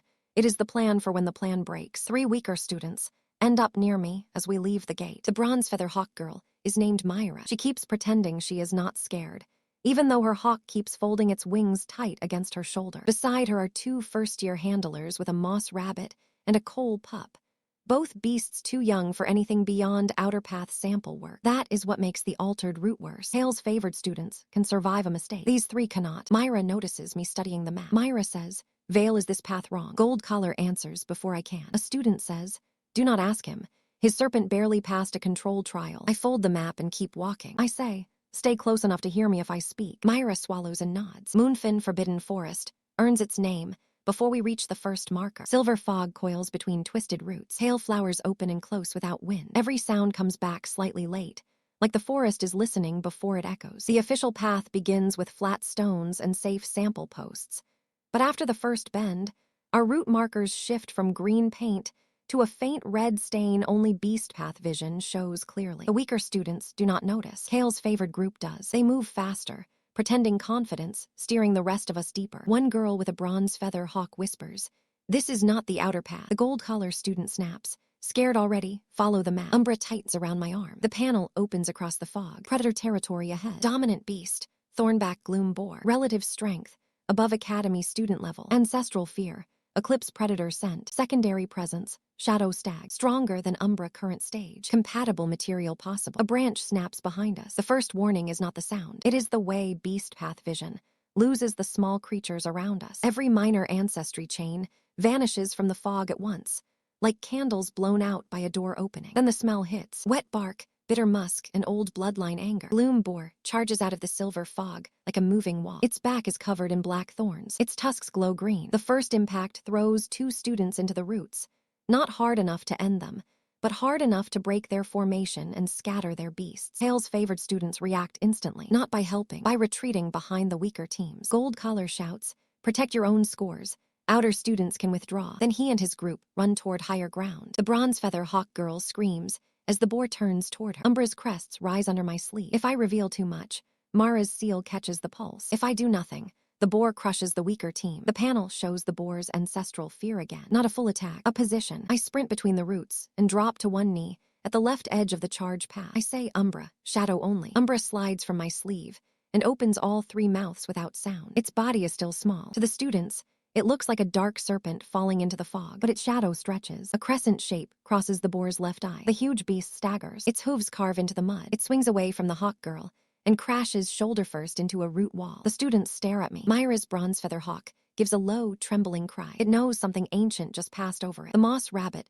buries its head in its handler's coat. The coal pup, which had been barking at every leaf since we entered the forest, goes completely silent. The students do not see Umbra clearly through the fog, but they see the result. The charging beast stopped. The abandoned boy did not run. Kale's favored team did. That kind of comparison is dangerous for the palace, even if nobody says it out loud yet. I point toward the safe ridge. The royal heir snaps. Move now. They move. Umbra's shadow snaps back, but the forest has already noticed. A clear bell-like sound rings between the trees. The fog parts. A shadow stag steps into view. It is taller than any horse, lean and dark, with antlers shaped like broken eclipse arcs. Its hooves do not quite touch the ground. Every step leaves a fading black ripple in the mist. The panel opens. Shadow stag. Relative strength. Above Umbra current stage. Bloodline compatibility. High. Threat. Phase movement. Warning. Feeding may trigger predator instinct surge. Umbra slips fully from my sleeve. Its 3 heads lower. The stag lowers its antlers. For the first time, Umbra does not wait for my command. It attacks. The forest becomes lines of black motion. The stag phases through roots and fog, appearing at angles that would break a normal beast's tracking. Umbra follows by reading the spaces the stag leaves behind, not the body itself. I guide where I can. I say, left root. Low, wait for the horn dip. Umbra listens for 2 commands. On the third, hunger takes over. It lunges too soon. The stag's antler catches Umbra's side and throws it across the clearing. Umbra hits the mud, rolls, and rises with its crests fully flared. The eclipse mark on its center head burns brighter than I have ever seen. Bond strain. High. Predator instinct rising. If Umbra loses itself, it will not stop at the stag. It will see every beast here as material. I step into the clearing. I say, Umbra. It does not look at me. The stag charges again. This time Umbra vanishes into its own shadow and reappears under the stag's chest. 3 bites land in perfect sequence. Left tendon, right throat ridge, antler root. The stag collapses into mist and dark bloodline essence. Umbra drinks. Too much. The forest light dims around us. Its body lengthens. A 4th shadow neck almost forms, then tears back into smoke. The dull iron tag cracks. The silver tracking seal under it screams with light. The students on the ridge back away. One whispers, "That is not a damaged serpent." Umbra turns toward the nearest student's beast. Its mouth's open. I run to it and pull the broken locket core from my shirt. The core is almost dark now. The outer casing is gone. Only the last echo remains inside it. I press it against Umbra's center head. The Hydra thrashes. Its shadow cuts through the fog. The locket burns my palm. I promised you a path, I say. I say, not a chain, not hunger. A path, look at me. Umbra's left head snaps close to my face and stops an inch away. The locket core glows one final time. A soft pale light flows out, wrapping around Umbra's throats. For a moment, I smell the old Vale house after rain. I hear my mother's quiet voice, not clear enough to understand, only warm enough to hurt. Then the light fades. The core becomes a dead gray shard in my palm. Umbra lowers its head. Bond stabilized. Anchor echo spent. Future stabilization requires personal oath. I close my fingers around the dead shard. The students are safe. The shadow stag's bloodline is ours. Umbra can now move through short shadow phases. But the thing that held our bond together is gone. Above the forest canopy, rift alarms start again. The tracking seal has told the city exactly what it wanted to hear. The unknown beast is real. And now the palace has a reason to come for us. The students we saved in Moonfen should have been enough to complicate the palace story. It did not work that way. By the time we reached Ironroot's infirmary gate, Derek and the royal favored team had already submitted their report. According to them, The root confusion came from fog drift. The stronger beasts appeared because low-ranked students panicked and left the marked path. Ren Vale's black serpent released abnormal shadow pressure, creating the same residue pattern as the city pulses. The rescued students tried to protest. Master Orlin listened to them, but his face tightened with every word. Testimony from low-ranked students did not weigh much against a royal team, especially during a rift emergency. That was another hidden rule of Oryx City. Truth had a grade, too. Mara Voss arrived before the reports were sealed. Her detector lens caught residue on my sleeves, on Umbra's tag, and on the students who had stood closest to the shadow stag. She asked each student the same question separately. A student says, "Did Ren Vale's beast attack you?" Each student said no. A student says, "Did it move toward you after the stronger beast fell?" There the answers changed. Some hesitated. One admitted Umbra had turned in their direction. Another said, "I had stopped it with the locket." Mara wrote that down. She did not soften it. That was why the court summons hit so hard. The palace did not need to prove Umbra was evil. It only needed to prove Umbra was dangerous enough that confiscation sounded reasonable. And after Moonfin, even I could not call that fear entirely fake. The warrant appears before I even return to the academy gate. Royal messengers pin copies to street boards, academy walls, and patrol posts. The seal at the bottom is heavy white gold. Lord Vale, Draven's name, sits beneath the decree, like a blade laid flat. All beasts suspected of false registry or rift familiarity are subject to contract court review. Failure to appear is admission of concealment. Ren Vale and his registered damaged black serpent are ordered to present themselves. The academy yard fills with students pretending not to stare. Kale stands beside Vareth near the court carriage. The storm dragon's gold contract rings are brighter than usual, wrapped tight around horn and wing. Vareth looks perfect from a distance. Through beast path vision, the red scars are spreading. Kale's smile is smooth. The royal heir says, "Ren, if your little serpent is harmless, the court will clear it." Ren asks, "And if it is useful?" He says, "Then the court will protect the city from it." There is no difference in his voice between protection and theft. Mara Voss waits beside the carriage. Her detector lens is folded against her belt. She looks at Umbra's cracked registry tag, then at my hand around the dead locket shard. Mara says quietly, "You knew about the tracking seal." I say, "I knew after you planted it." Mara says, "You misdirected it in the forest." I say, "And you followed anyway." Mara's eyes narrow. Mara says, "I follow readings." Mara says, "Then follow all of them." I look at Vareth. Mara does too. For the first time, she does not dismiss the direction of my gaze. The carriage ride to the royal contract court is quiet except for the chains on Vareth's harness outside. I sit with Umbra hidden under my coat, and the dead locket shard in my palm. Mara sits across from me. She does not ask questions in front of the royal guards, but her detector lens stays on her lap instead of in its case. At one point, Vareth's shadow crosses the carriage window. Umbra's heads rise under my coat. The storm dragon outside makes a low sound, not a growl, not a roar, something closer to discomfort. Mara hears it. She says nothing. That silence is the first useful thing she gives me. The royal contract court is a tall legal chamber built around hanging chains. Some are decorative, most are not. Beast witness rings float in the center, designed to reveal contract links under oath. Lord Vale sits on the high bench in ceremonial armor, his seal staff resting across his knees. He does not waste time. Vale says, "Ren Vale, you registered a beast under damaged serpent classification. Evidence suggests the beast emitted rift-like residue and concealed growth beyond its tag. The court may confiscate and bind the creature for examination." Umbra coils inside my sleeve, silent but tense. I say, "Academy registry, law protects student beasts from confiscation unless direct rift corruption is proven." Vale's mouth does not move into a smile, but the satisfaction reaches his eyes. Vale says, "Then we will test direct corruption." A silver ring descends from the ceiling. Mara steps forward with her detector. Kale stands near the witness circle with Vareth behind him. He wants me to resist. If I refuse the test, Umbra is guilty by law. If I accept, the detector may mistake Eclipse pulse for rift residue again. The panel opens over Mara's lens. Rift detector lens. False positive risk. High under Eclipse residue. Secondary reading capability. Contract scar resonance. I stare at the last line. The lens cannot tell Eclipse from rift cleanly, but it can detect unnatural contract scars. I lift my hand. I say, "Before my beast is tested, I request equal witness examination of the beast whose contract triggered the original ceremony dispute." Vale's eyes harden. Vale says, "Irrelevant." I say, "It is relevant if the same royal contract law is being used against me." Kale laughs. The royal heir says, "Are you accusing Vareth now? You lost the dragon fairly." I say, "I am not accusing Vareth." I look at the gold rings around the dragon's horns. I say, "I am accusing the contract." The chamber quiets. Mara's gaze sharpens. I point toward the left horn ring. Mara says, "Run your lens across the inner chain, not the outer royal seal. the inner pressure scar. Vale strikes his staff once. Vale says, "This court does not take technical instructions from failed awakeners." Mara says, "But it does take evidence from bureau instruments." Vale turns toward her. Mara does not lower her eyes. She walks to Vera. Kale's contract gauntlet flexes. The storm dragon watches Umbra's sleeve, not Mara. Mara lifts the detector lens to the inner chain. The lens clicks, then it turns red. Unnatural contract scarring detected. The words appear on the court display before Vale can stop them. A murmur runs through the chamber. Kale's face stays calm, but his fingers tighten. Verath's wing twitches. Mara looks back at me. Mara says, "How did you know where to point?" I say, "Because chains leave marks." Vale strikes his staff again, louder. Vale says, "The matter before this court is Ren Vale's false classification. And the matter now includes whether the Royal Beast Court used a damaging contract override during a public awakening."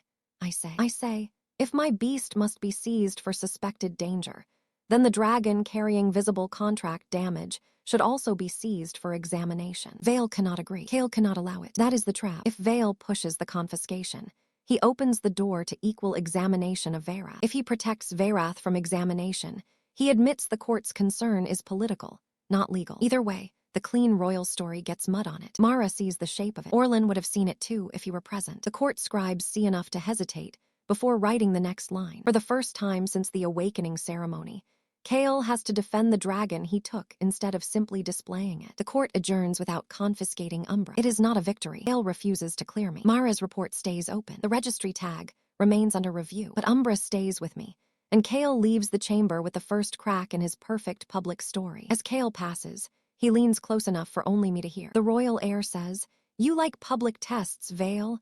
Then let us give the city one. Enter the Grand Beast Tournament.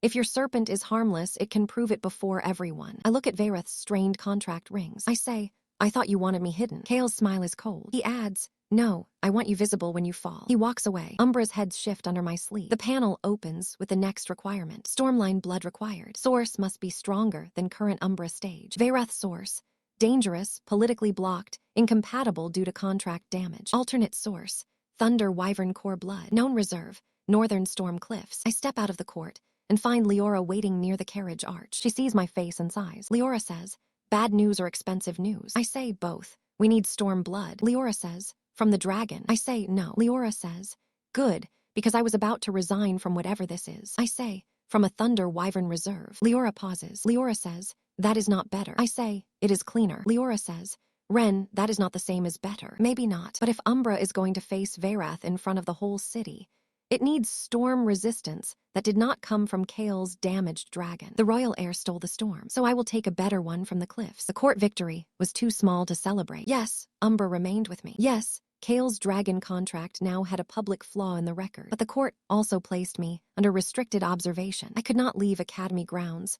without logging a destination. Umbra's damaged tag had to remain visible. Any major pulse would reopen the confiscation claim. Kale turned the partial loss into a weapon before sunset. He visited the academy yard with Verath and let students gather close enough to admire the dragon's storm aura. He spoke gently, like a prince reassuring common children. A student says, "Do not be afraid of rumors," Kale told them. The royal heir says, "A true guardian does not hide in sleeves or false tags. A true guardian stands in the open." The lines spread through the academy within an hour. A true guardian stands in the open. By night, someone had scratched a dead snake into the dust outside my dormitory door. Umbra looked at the drawing, then at me. "No," I said. The left head slowly closed its mouth. That restraint was becoming more expensive. Umbra needed the next stage, not because of pride, but because every enemy was learning. Kale had seen predator pressure. Mara had detector evidence. Vale had legal authority. The academy had public trials. If I stayed at the current level, they would choose the battlefield every time. Beast Path vision opened over Umbra, while the scratched snake still lay in the dust. The next requirement was not optional. Stormline blood, stronger than Umbra, not Verath. The panel even showed why. If Umbra consumed blood from the stolen dragon before stabilizing its own storm resistance, the palace contract scars could contaminate the evolution. Kale's damaged bond could poison my path without him lifting a hand. So we needed Thunder Wyvern core blood, and we needed it before the tournament trap closed. The Thunder Wyvern Reserve sits north of Oryx City,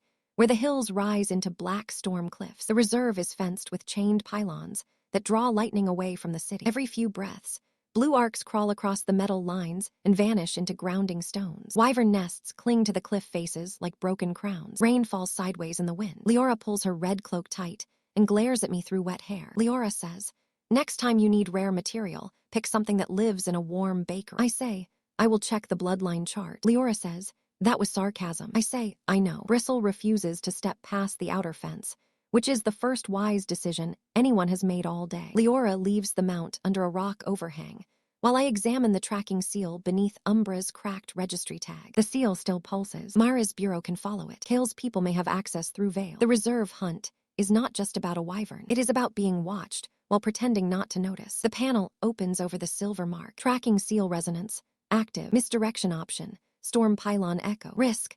Bureau observer may identify deliberate split. I look at the nearest pylon. Lightning crawls over it in short bursts. I say, Leora, I need your fastest route to the east ridge. Leora says, why? I say, I'm going west. She understands quickly. Leora says, you want the seal to go east. I say, I want the seal to scream east. We cut a strip from an old beast wrap, press the tracking seal against it until the silver mark transfers, then tie the strip to a loose pylon cable. When lightning hits the line, the seal flares bright enough to make my teeth ache. A mile behind us, hidden lenses flash on the ridge. Mara is there. She sees the split trail. For a moment, she does nothing. Then her inspection team moves east. Not fast, not fooled completely, but far enough. Leora watches the ridge. Leora says, she let you do that? I say, maybe she wants to see what I do when I think I am not being chased. Leora says, that is not comforting. I say, no. Umbra slides from my sleeve. Since the forest, its body has grown longer and smoother, with shadow phase ripples under each scale. The dull iron registry tag hangs cracked around one neck. It looks less like a damaged serpent every hour. The panel marks a nest halfway up the west cliff. Thunder wyvern. Core blood strength.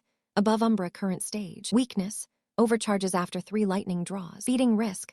Storm rejection if eclipse sequence fails. Getting to the first ledge takes longer than the map promised. The storm cliffs are not a single climb. They are a stack of wet shelves, rusted anchor chains, and old reserve warning signs. Twice, Leora has to throw a hook line across a gap. Once, Umbra phases through a narrow shadow to pull the line tight from the far side. Each small use of power matters. The storm around the cliffs keeps trying to wake Umbra's new hunger before we even reach the wyvern. I make it pause after every phase. Breathe. Coil. Wait. The O-thread responds, thin but real, without any relic glow to strengthen it. The wyvern drops before we reach the first ledge. It is not as grand as Verath, but it is fast, vicious, and very much alive. Its wings crackle with raw storm power. Its beak opens, and a bolt slams into the cliff beside us, exploding stone chips across the ledge. Leora ducks behind a grounding rock. Leora says, clean action, Ren. Keep it clean. I almost laugh. Umbra moves first. The wyvern dives. Umbra phases under its wing shadow and appears along the cliff wall. The first bite lands near the wing joint,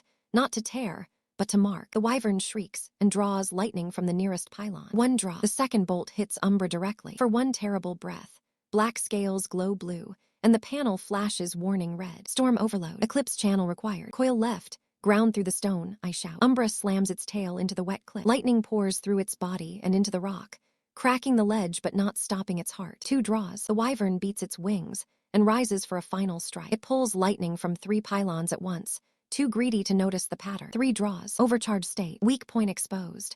Core blood ridge beneath throat. I say, now. Umbra launches from the cliff wall. Its 3 heads strike in a triangle around the wyvern's throat ridge. The storm burst collapses inward. Blue light folds into black eclipse rings, and the wyvern drops onto the ledge, stunned and defeated. No roar, no gore, just rain, steam, and a storm heart dimming under Umbra's shadow. I harvest the core blood with a vial Leora throws from behind the grounding rock. Umbra drinks one guided line. Not all. The panel demands restraint, and this time Umbra listens. Its scales shift again. Blue arcs crawl across black plates, but the storm does not replace the eclipse. It wraps around it. Each head gains a thin storm ring behind the eye, dark blue at the edge and black at the center. Storm eclipse scales unlocked. Lightning absorption, partial. Dragon line contesting pressure, available. Bond strain, controlled by oath response. There is no locket glow now, no family echo. Only Umbra watching my face, waiting for me to confirm the path. I press my palm to its center head. I say, you did well. Umbra leans into my hand. On the eastern ridge, Mara's team stops chasing the false signal. Mara stands in the rain, looking directly toward us. She is too far to hear me, too far to see the full evolution, but not too far to see the lightning disappear into a beast that should have been a damaged serpent. She lowers her detector. She does not raise an alarm. That choice will matter later. By the time we return to Ironroot, tournament banners are already hanging from the academy walls. Kale has made his next move. He does not want private searches anymore. He wants an audience. The wyvern evolution changed Umbra's presence even when it hit. Before, the damaged tag had been humiliating but believable. After the storm eclipse scales formed, the tag looked absurd. The ash shell could still dim the aura, but it could not fully hide the way air shifted around Umbra. Metal charms clicked when it passed. Lesser beasts turned their heads. Candle flames bent inward, then straightened as if afraid of being seen reacting. That meant the tournament would be harder than the court. In court, the question had been legal. Was Umbra proven dangerous enough to seize? In the arena, the question would be emotional. Did the crowd believe Kale's dragon was the city's future? Or did they believe the boy with the broken egg had something better? Kale understood crowds better than evidence. He filled the tournament program with his image. Vayreth appeared on the announcement crystals. Royal commentators described the storm dragon as Oryx City's guardian. The public brackets placed me in the same division as academy rivals, whose beasts countered serpents, shadows, and low-grade predators. Subtlety was gone. Leora delivered the final tournament, past me behind the beast pens. Leora says, Sable has odds posted. Leora says, you are ranked below a boy whose beast refuses to wake up before noon. Leora says, that seems low. Leora says, Sable says the public likes simple stories.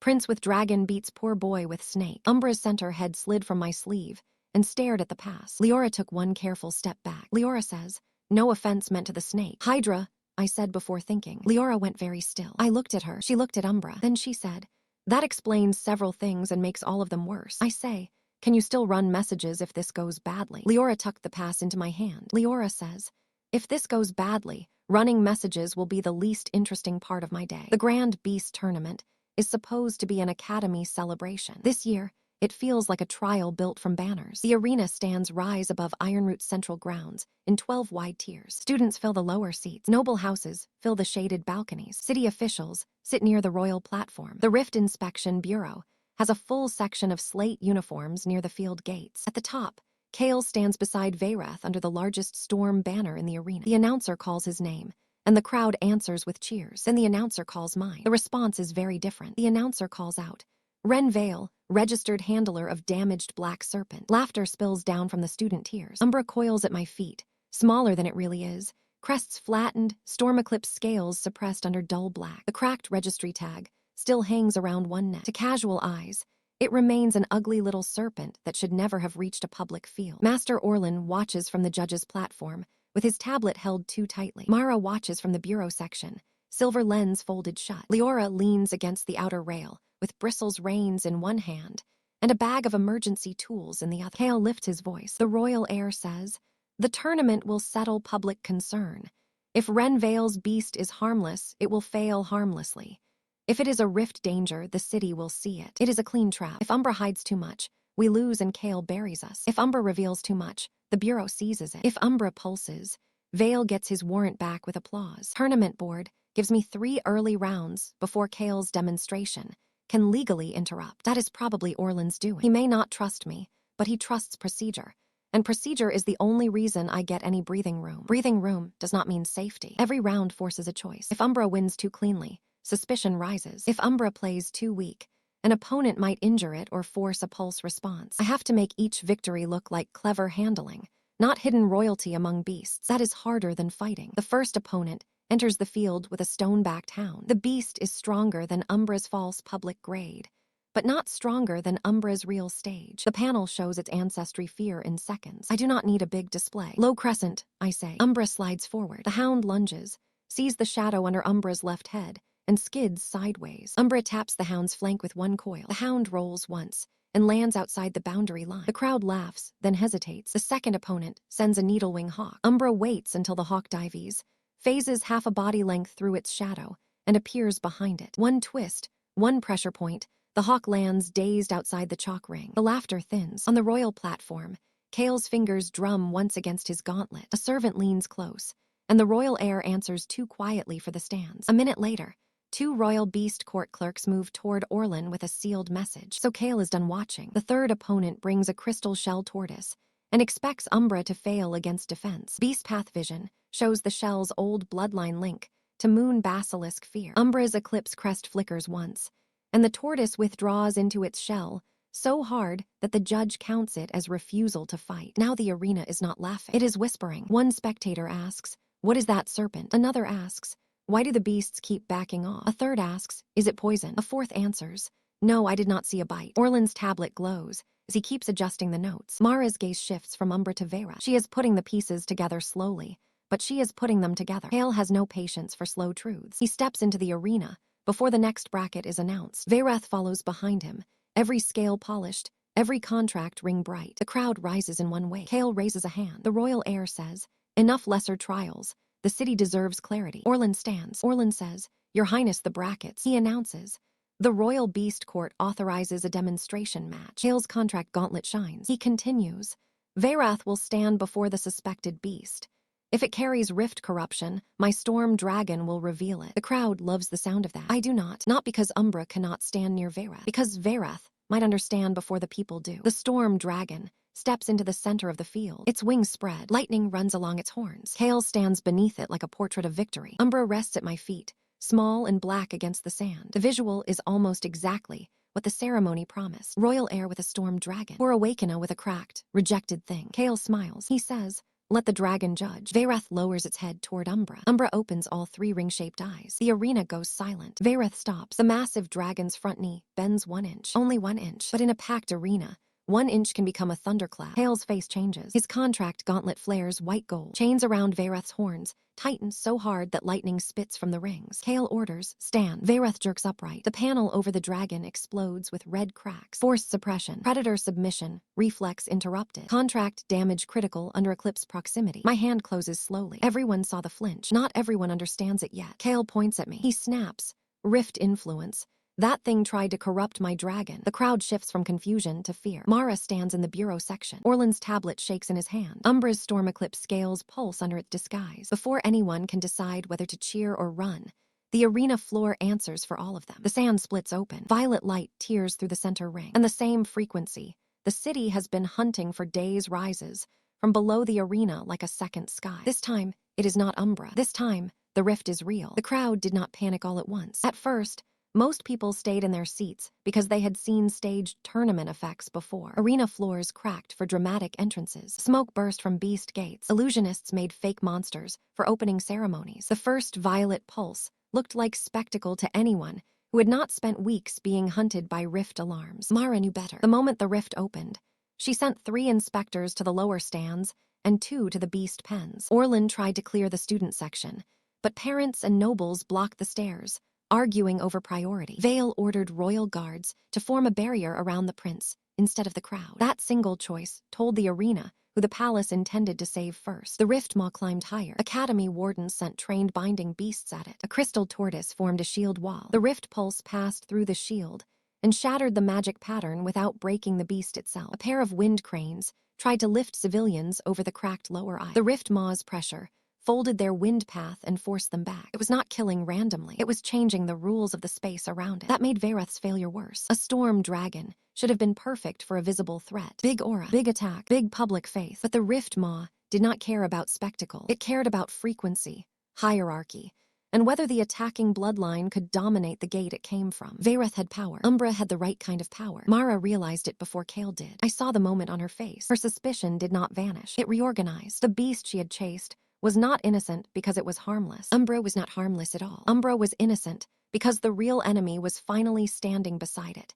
And the detector readings were different enough to condemn Mara's first assumption. That was why her public request mattered. When Mara told me to release Umbra, she was not giving me trust. She was giving me the battlefield. The first crack cuts across the arena floor, from the royal platform to the student gates. The second crack opens under the judge's tower. Violet light pours out of both, thick and wrong, crawling over the sand like liquid lightning. The air bends. Beast contracts throughout the arena scream at once. Students grab their beasts. Nobles shout for guards. The bureau lenses flash red so brightly that the slate-uniformed inspectors stagger. Mara's voice rises above the chaos. Mara says, "Evacuate the lower tiers. Rift breach confirmed." This is where the difference between nobles and handlers becomes obvious. The nobles move first to protect themselves. The handlers move first to protect their beasts. Students drag injured companions away from the broken railings. Academy guards cut open side gates. Leora jumps the outer barrier, not toward safety, but toward the student section where Bristle is already pulling 2 younger handlers away from a cracked stair. Myra, the hawk girl from the forest, sees me on the field and shouts, "Ren, behind you." A smaller rift, spark crawls across the sand toward my boots. Umbra crushes it with one coil before I even turn. The spark collapses into black dust. A dozen people see that. Fear and hope hit their faces at the same time. Confirmed, not suspected, not misread. Real. The false hunt has become the disaster everyone feared. A shape pushes through the crack beneath the arena. It is not fully formed at first, just a crown of violet armor, a mouth-like split in the air, and 4 heavy limbs dragging themselves out of a gate that should not exist. Then the beast takes shape. The Rift Maw. It is massive. Its armor is broken by glowing violet seams. Its head has no eyes, only a long rift opening where a face should be. Every time it exhales, the contracts of nearby beasts flicker like candles in rain. The panel opens with difficulty. Rift Maw. Invasion frequency. High. Suppression requirement. Predator bloodline above storm frequency. Storm dragon compatibility. Insufficient under damaged contract path. Eclipse predator compatibility. Possible after final evolution. I only get one glance before Kale moves. He raises his gauntlet and shouts, "Vareth, close the breach." The crowd clings to the command like a rope. This is the image they were sold. The royal heir. The triple S storm dragon. The city's future shield. Vareth launches into the air and dives toward the rift, lightning gathering between its horns. For 1 second, it looks magnificent enough to make every doubt feel foolish. Then the contract chains flare. Vareth's lightning hits the Rift Maw and bends away. The rift does not close. It widens. The dragon beats its wings harder. Kale forces more power through the contract. White gold rings burn around Vareth's horns. The panel above the dragon flashes the same line again. True ceiling reached. Contract path damaged. Suppression failed. The Rift Maw swings one armored limb. The impact does not tear the dragon apart. It does not need to. It knocks Vareth out of the air and slams it into the arena wall hard enough to crack the stone behind it. Lightning scatters into useless sparks. The crowd's faith breaks faster than the wall. One spectator says, "Vareth failed." Another says, "The dragon failed." A third asks,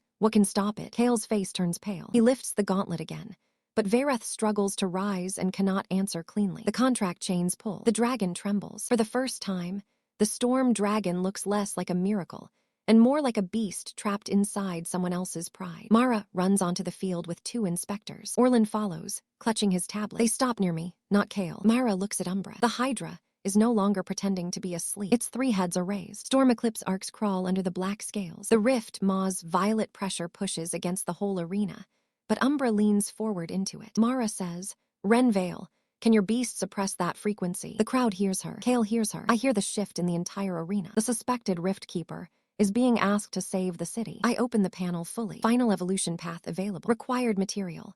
Rift Beast bloodline essence stronger than current Umbra stage. Acquisition method.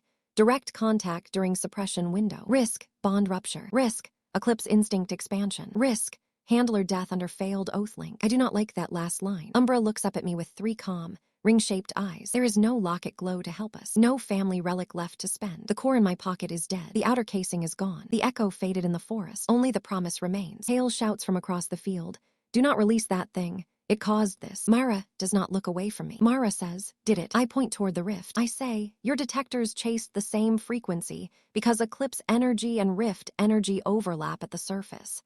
Umbra did not open this. It was warning your instruments before they understood the difference." Mara's jaw tightens. Orlin whispers, "Eclipse energy can counter frequency inversion." Vale's voice booms from the royal platform. Vale says, "Inspector Voss, if you authorize an unverified beast." Mara snaps, "Lord Vale, your verified dragon is on the ground." That shuts the platform for 1 beautiful second. The Rift Maw roars without a mouth. The lower arena wall buckles. Students scream as their beasts drag them toward the exits. Mara steps aside. Mara says, "Ren, if you can act, act now." I kneel beside Umbra. "Everyone wanted to know what you were." I say, "We may have to show them." Umbra presses its center head against my palm. Bond state, unstable but willing. That one word matters. Willing, not chained, not forced. I stand and walk toward the Rift Maw with Umbra at my side. The arena watches the boy who lost the dragon step, past the fallen dragon with the broken eggs beast beside him. The title of my life rewrites itself in front of them, and the final cost waits in the rift light. There were easier ways to die than standing between a rift beast and a Hydra in mid-evolution. The first pressure wave tore the sand from around my boots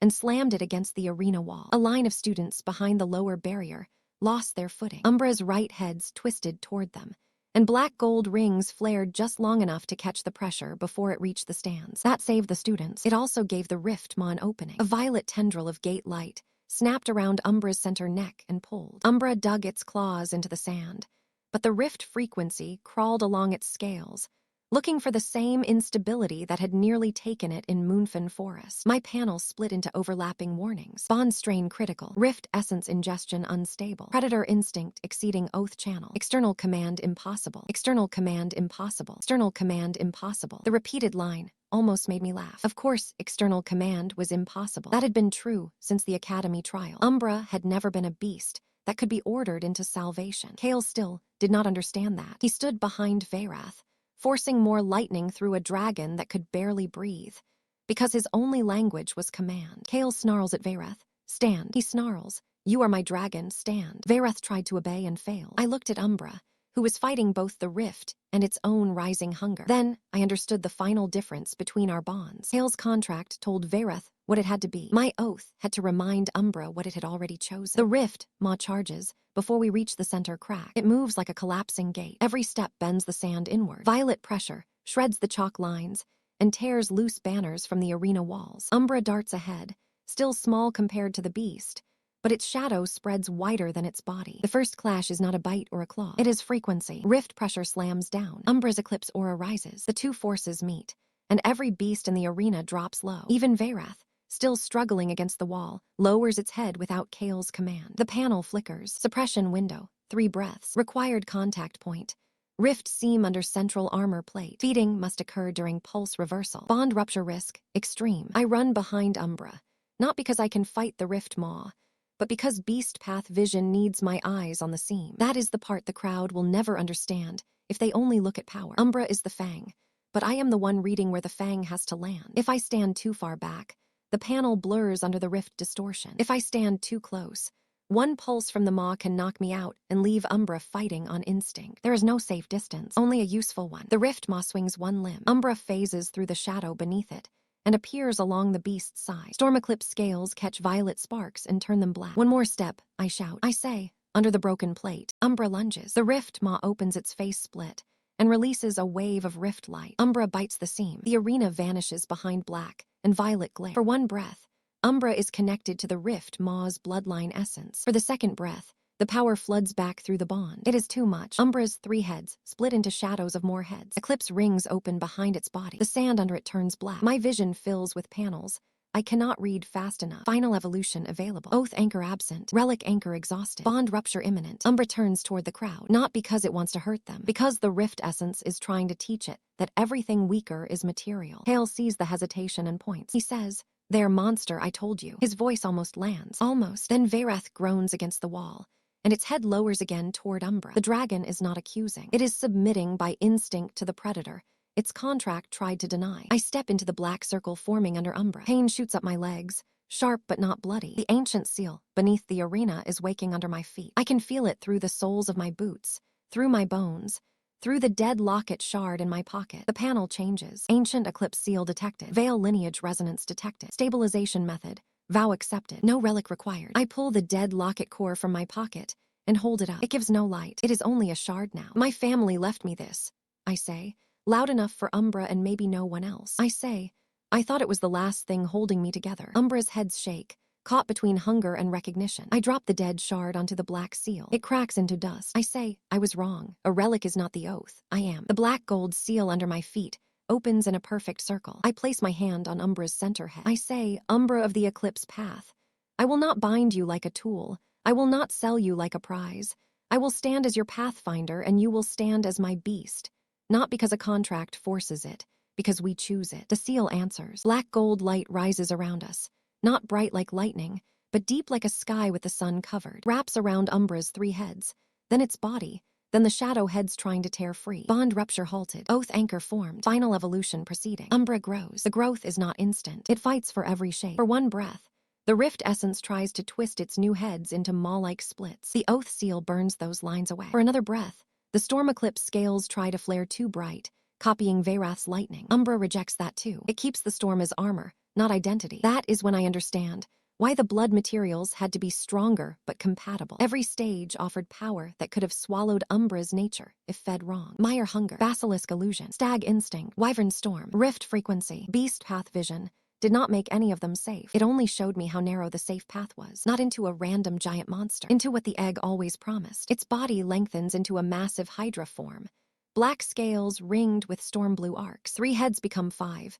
then 7, then 9 shadow-crowned heads arranged like an eclipse halo. Each head opens ring-shaped eyes. Behind it, a black sun silhouette rises, swallowing the violet light around the rift maw. The crowd does not cheer. Nobody has enough air for that. Umbra turns toward the rift maw. This time, the rift beast backs away. Predator hierarchy established. Suppression frequency achieved. Umbra strikes. 9 heads do not rip wildly. They move in sequence, clean and terrifyingly controlled. 1 head pins the rift pressure. 2 heads bite the violet seams and turn them black. 3 heads lock the armor plates in place. The final 3 open their mouths and release a silent eclipse wave that folds the rift light inward. The crack under the arena begins to close. The rift maw tries to roar. Umbra's center head lowers, and the sound dies before it leaves the beast. Vareth watches from the broken wall. The storm dragon's gold contract rings flicker. Kale raises his gauntlet in panic. He orders Vareth stand above it. Vareth does not. For the first time, the storm dragon disobeys the posture command. It lowers its head fully. The triple S storm dragon bows, not to Kale, to Umbra. The arena sees it. Every noble, every recruiter, every student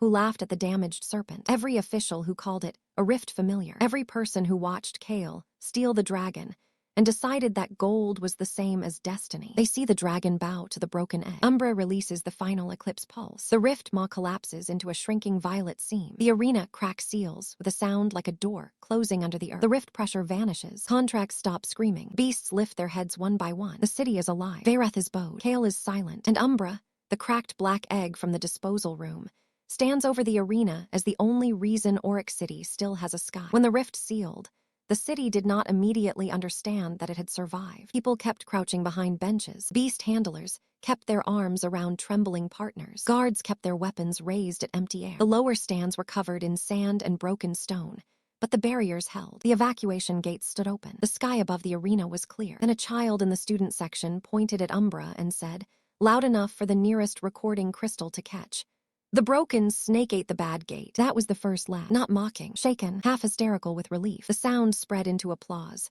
then shouting, then the kind of roar Kale had received in the awakening hall. Only this time, the roar did not belong to him. Umbra did not preen under it. The Hydra lowered its heads around me, still watching the sealed crack, still guarding against a second pulse. That mattered to the crowd more than any pose could have. Vareth had looked glorious before failing. Umbra looked terrifying after saving them. Mara stepped through the sand with her lens raised, and the noise dimmed because everyone understood evidence was about to become record. Kale understood it too. He looked toward Lord Vale. Vale looked toward the exits. For one brief second, both of them seemed less like rulers and more like men searching for a version of the story they could still own. There was none. Too many eyes had seen the storm dragon bow. Too many crystals had recorded the contract scars. Too many frightened students were alive because the damaged serpent had stood between them and the rift. The public proof came before the official proof. Mara's lens only made it impossible to deny. No one knows what to say after the rift closes. The first sound is not a cheer. It is Orlan's tablet falling from his hands onto the judge platform. Then Mara walks to the center field with her detector lens raised. Vale shouts from the royal platform, "Inspector Voss, do not approach that creature without authorization." Mara ignores him. She stops between Umbra and Vareth. Umbra watches her with 9 calm heads. Vareth remains lowered, breathing hard, contract rings cracked and smoking with pale gold light. Mara scans Umbra first. Her lens clicks, flickers, then clears. Eclipse residue confirmed, Mara says. Mara says, "Rift corruption negative." The bureau section erupts in whispers. Then Mara turns the lens to Vareth's contract rings. The display above the arena activates because the court witness system is still linked from the tournament demonstration. Every word appears huge over the field. Royal contract scarring is confirmed. Forced posture commands are confirmed. The future path damage is confirmed. The hidden ceiling reads rank A. The arena reads it together. The growth limit still reads rank A. The visible rank says triple S, but the hidden path stops at rank A. Orlan retrieves his tablet with shaking hands. He runs his own academy lens over Vareth, then over Umbra. His voice cracks when he speaks. Orlan says, "Visible rank is not final growth. The serpent classification was wrong. The beast registered to Ren Vale is not a damaged black serpent." Kale steps down from the royal platform. The royal heir says, "Enough. Those readings are unstable after a rift breach." Mara turns to him. Mara says, "The readings on your dragon were unstable before the breach." Ren Vale pointed out the contract scar in court. The crowd's attention moves to Kale like a tide turning. I step forward. Umbra lowers its center head behind me. Not threatening, just present. Kale looks at me with hatred finally stripped clean of ceremony polish. The royal heir says, "You think this makes you noble?" "No," I say. "I say, it makes you wrong." Mara lifts her detector, toward the broken arena seal. Mara says, the rift source was beneath the arena, not in Ren Vale's beast. The earlier city pulses were eclipse resonance, not breach origin. The Bureau will amend its report. Orlin looks toward the Academy stands. Orlin says, Ironroot Academy will amend its registry. Leora, from the outer rail, cups both hands around her mouth. Leora says, try not to write damaged snake this time. A few students laugh nervously. Then a voice cheers. It starts small, not the blind roar Kale received at the parade. Something more uneven, more uncertain, more real. The bronze feather hawk girl from the forest stands first. Myra says, Ren saved us in Moonfen. Another student says, his beast stopped the rift. Then the lower tiers rise. The same public that laughed when Vareth turned away now looks at the dragon still bowed before Umbra. Kale's perfect story breaks in front of all of them. Vale tries to leave the platform, but Bureau inspectors block the stairs. Not arrest, not yet, or like his, does not vanish in one arena. But inquiry is coming, and everyone sees it. That is enough for today. Umbra lowers its 9 heads, until the center one rests beside my shoulder. The storm eclipse arcs along its scales soften. Its great body casts a shadow over the sealed rift crack. I should feel only victory, but the black gold seal under my feet has not gone quiet. The dust of my broken locket core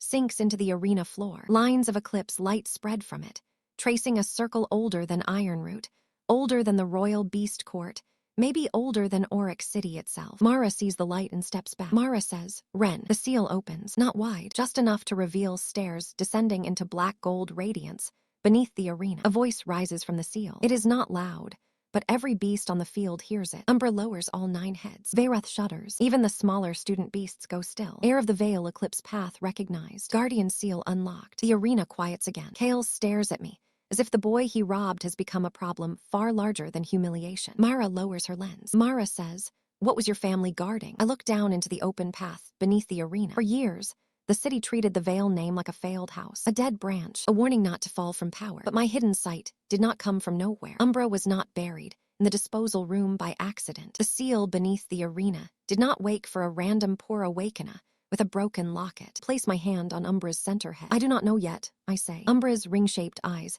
reflect the black gold stairs. I say, but I am going to find out.